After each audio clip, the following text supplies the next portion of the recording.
Mama Moi Moi di oku. A beg give me 8, a beg give me 3, mama di mama. Agatha was known in St. Teresa's secondary boarding school, not by her real name, but by the nickname that had become a song on every student's lips, Mama Moi Moi di oku. The name carried a certain rhythm, a certain authority. Whenever students shouted it across the canteen, it was always laced with excitement, because they knew what it meant: hot, steaming moi moi that seemed to melt on the tongue and fill the stomach better than anything else sold within the school walls. Her stall was modest, nothing more than a wooden table with a large aluminum pot balanced on top. But no one cared for appearances. What mattered was the food, and Agatha's moi moi was different.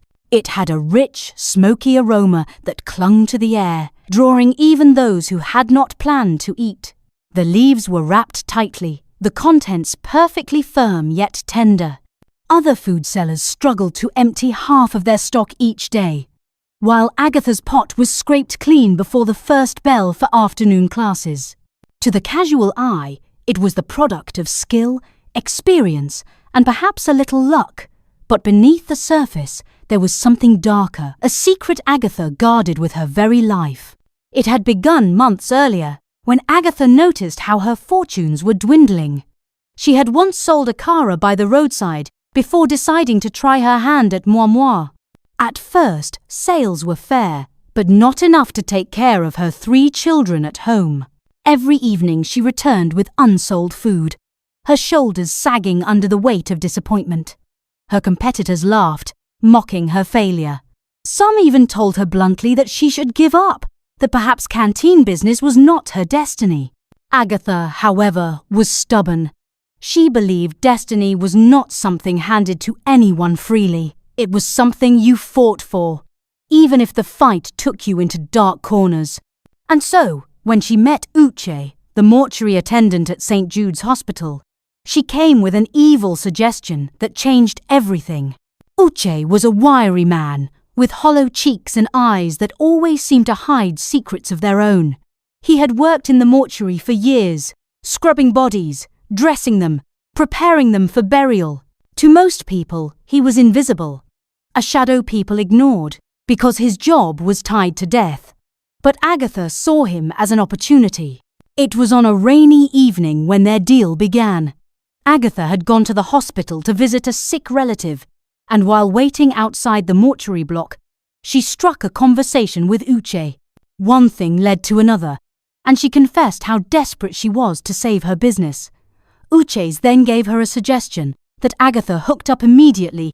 "There is a special kind of water people don't understand," he said. "The water used to wash the dead. It carries power. Some say it opens doors where doors have been locked. You want sales? You want people to rush your food? Use that water." Initially, Agatha refused to pick up that evil suggestion because the thought was revolting, even terrifying. But that night, as she lay awake on her raffia mat, she remembered the mocking faces of her rivals and the hungry eyes of her children. Desperation hardened her heart, and before morning she has already made up her mind. She sought Uche out and struck an agreement. For a small fee, he would always give her the water from the mortuary after bathing the corpses. The first time she used it in her moi moi mixture, her hands trembled. The smell was ordinary, like any other water. She tried to convince herself that maybe it wasn't real, maybe Uche had lied. But when she sold out her entire pot before noon that day, something inside her shifted. For the first time in months, she had money to take home. For the first time, she walked past her fellow vendors with her chin raised high. From that day forward, it became her ritual. Each evening, she collected the wster discreetly from Uche. Each dawn, before the first rays of sun reached the canteen, she mixed the beans with that cursed water. And each afternoon, she smiled as coins and notes filled her wrapper fold. The students adored her. They chanted her name in the corridors. "Mama Moi Moi di oku, save some for me, oh." Her fame spread like a miracle. Even teachers began to join the cur during break, claiming her moi moi was softer, tastier, almost addictive. Her stall became the pride of the canteen. Her moi moi became the most wanted food in the whole canteen, as both students, teachers, and other staffs always quay up and struggle to buy her own moi moi every day. Even when Agatha changes location inside the school, the students will still find her and buy from her. The students ate, the teachers ate. But all of a sudden, the students started falling sick. It began quietly, almost too quietly to be noticed. At first, it was just 1 or 2 students complaining of stomach pain after break time. They clutched their bellies, groaning in the dormitories, chalking it up to overeating or perhaps bad drinking water from the school taps. Within days, however, the sickness spread like ripples in a pond. Students who had rushed to the canteen suddenly found themselves doubled over in pain hours later. Some developed fevers that left them shivering on their bunks. Others vomited through the night, their cries echoing across the dormitories until housemasters had no choice but to rush them to the school clinic. The clinic beds filled quickly. The matron, a stern woman with glasses that constantly slid down her nose, grew restless. "Something is wrong," she muttered as she scribbled prescriptions and handed out bitter concoctions. "So many students falling sick at the same time. It cannot just be coincidence." But no one pointed a finger at the canteen, much less at Agatha. After all, she was a familiar face, a motherly figure. She always laughed with the children, always tied their leaf wraps neatly, always told them, "Eat well, my pickin', make you strong." Who would suspect her? The other vendors noticed the pattern too, though their thoughts were bitterly twisted with suspicion. They watched as students who bought from Agatha returned pale and weak. Yet even with the rumours of sickness spreading, the students kept going back to her stall. By the second week, the situation grew worse. Classrooms became half empty, with students excused to rest in the dorms. The other vendors began whispering seriously behind her back, already suspecting her for all the sudden sickness in the school. "This sickness, no ordinary," Madam Rose hissed.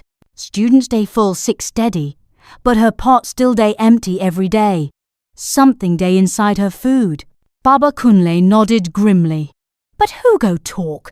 If you accuse her and you no get proof, the whole school go turn against you."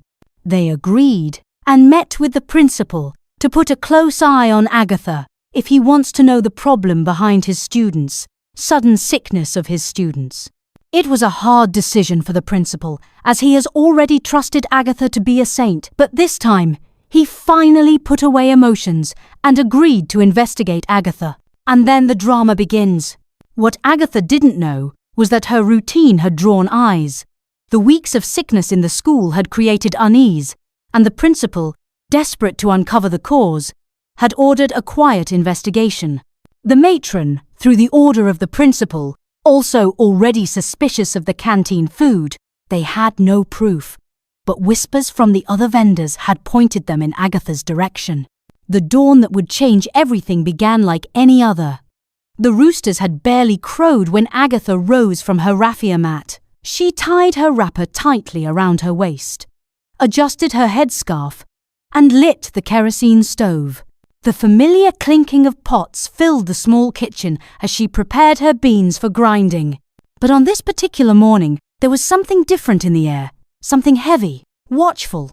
She ignored it. Her mind was fixed on the black keg hidden under the wooden bench.